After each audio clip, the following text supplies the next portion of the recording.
मुतालबनी मनिता लाइ NPIW Sindh on farm water management ज़राअत खाते सखर डिवीज़न जे मुलाज़मनि पारां डायरेक्टर ऑफिस सखर खां मार्च करे सखर प्रेस क्लब ॿाहिरां अलामती गाह खाई एहतजाजी मुज़ाहिरो कयो।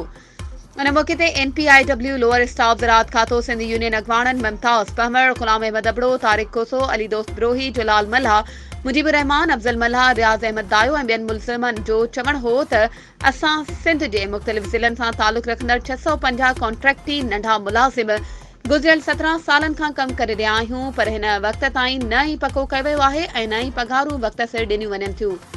गुज़िरियल 3 महीननि खां पघार न मिलण सबबि घरनि में फाका कशी वारी सूरत-हाल आहे।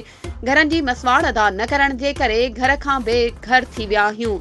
जॾहिं त DG ऐं सेक्रेटरी समेत ॿियनि बाला ऑफिसरनि मनपसंद माण्हुनि खे भर्ती करे उन्हनि खे रेग्युलर बि कयो आहे, पर असां 17 सालनि खां कमु कंदड़ मुलाज़मनि खे नज़रअंदाज़ कयो पियो वञे। हुननि निगरान वज़ीर, वॾे वज़ीर समेत लाॻापियल अख़्तियारनि खां नोटिस वठी पको कराइण पघारूं ॾियारण जी अपील कई आहे।